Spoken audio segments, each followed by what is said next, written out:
Chinese government's intention is very clear. They want to get rid of the Uyghur Islam. They wanted to get rid of Uyghur ethnic heritage. It's very simple and very clear. In Western China, a large minority are silenced as they're brutally subjugated by the state. And most of the world leaders, they're not even batting an eye. Extreme surveillance, accounts of torture, and the detention of up to 1 million Uyghur is all part of what seems to be China's attempt at eradicating the Uyghur identity from its borders. Descendants of Turkic peoples, the Uyghur are part European and part Central Asian. They inhabit Xinjiang, or East Turkestan as it was historically known. Their food is cosmopolitan and delicious, with influences from China, Greece, Persia and Arabia. They have a vibrant folk dance called Sanam, and a language that can be written in the Arabic, Latin and Cyrillic alphabets.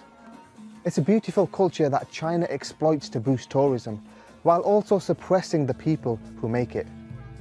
See, the Uyghur follow Sunni Islam and want independence from China. China has been trying to change this for decades. Back in 1949, Mao Zedong's Communist Party took control of China after a deadly 5-year civil war and immediately invaded a disputed Xinjiang to prevent Russia from taking it over. Religion was considered incompatible with communism, and so a crackdown quickly began on all expressions of faith. Uyghurs were punished for praying in public and found their mosques demolished or converted for other uses. With the help of government money, China's dominant Han ethnicity began to migrate to the region in the 1950s. They built settlements and set up the most successful businesses in Xinjiang. The Han now make up 39% of the population, a number that's steadily increasing. So we've seen 1,000% increase in Han population since 1949. Uyghurs see the Han folks as coming to take their land and to kind of transform their societies. It's a really kind of a classic settler colonialism situation where they see these people as invaders and as occupiers of their land. Poorer Han across China routinely move west to work for the Bingtuan, a paramilitary group that takes over land and resources taken from Uyghurs by the government. Established in 1954 by Mao, the original Bingtuan were soldier farmers, off-duty servicemen who were put in Xinjiang to defend the province from Russia. Russia became less of a threat, but the organization grew. It's now 3 million strong and operates more than 2,000 companies in agriculture, energy, security, finance and media. The Bingtuan administrative divisions enforce the central government's anti-Uyghur policies whilst they profit from their annexed land and resources. They exported $6.7 billion worth of goods in 2017, including nearly a fifth of the world's ketchup, and tons of cotton to luxury clothing brands. What's more, Xinjiang is extremely rich in fossil fuels. The region has an estimated 150 billion barrels in oil reserve, 40% of China's coal, and the Tarim Basin also provided 23.5 billion cubic meters of natural gas in 2017. These raw materials are transported to China's manufacturing hubs.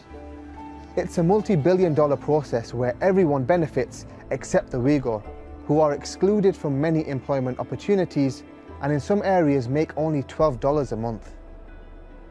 Because almost all these jobs and these resources were going to Han settlers, Uyghurs felt dispossessed. They felt like our land is being taken from us, these natural resources are being taken from our land and we're not benefiting from it. The real consequence though was that the cost of living began to really explode. So because there was all these new Han settlers coming in and they were making quite a bit of money, the prices of products began to rise, and so just basic staples became a lot more expensive. Uyghurs, because they were excluded from the job sector, weren't able to get the revenue they needed, the funding they needed to buy those new products, and so their level of poverty actually increased. For the Uyghur, this inequality and discrimination has led to sporadic bouts of violence towards the Han.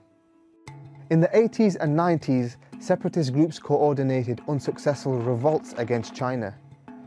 More recently in 2009, over 200 people were killed in riots in the capital Urumqi, and in 2017, 3 knife-wielding attackers killed 8 people in Guma, southern Xinjiang.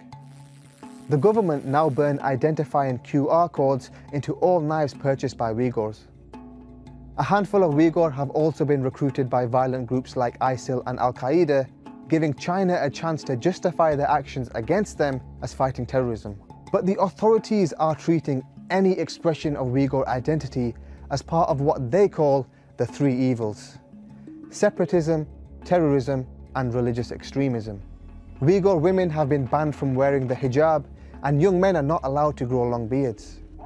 Fasting is prohibited, as are certain Muslim names for newborns, and parents are forbidden from providing their own children with Islamic and Uyghur education.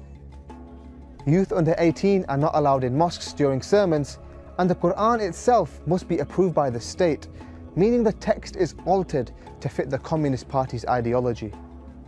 The Hajj pilgrimage is also not permitted, as there's restricted freedom of movement. Many passports were seized in 2016 when Chen Chuangguo was given authority over Xinjiang. His last job was leading the crackdown on dissent in Tibet. Xinjiang today is essentially a well-funded police state in which the Chinese government uses advanced technology, propaganda, and fear of imprisonment to control the actions and thoughts of the Uyghur. Friday morning, you get up, try to go to mosque. The Chinese government stops you. They force you to go through iris scan, full body search. And then you go into the mosque and you look up to Xi Jinping's picture to pray.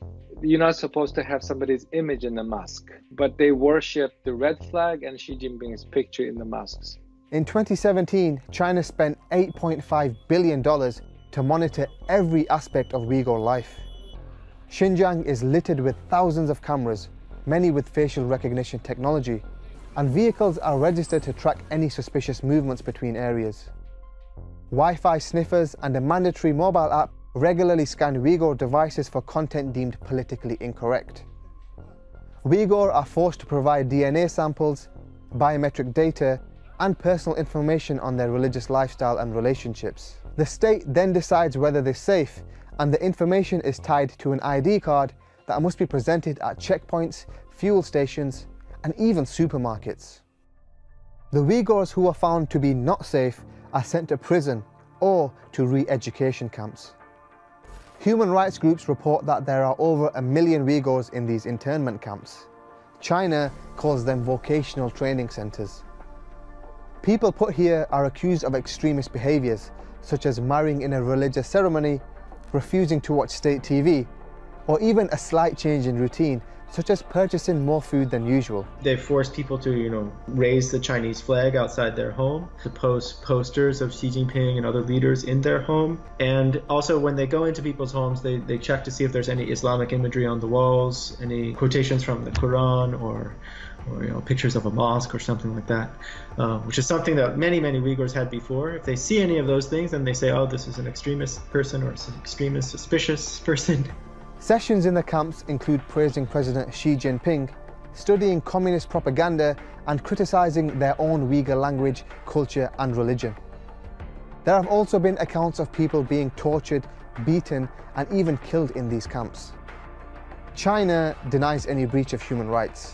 当前新疆社会大局稳定，经济发展势头良好，各民族人民和谐相处，享有充分的宗教信仰自由。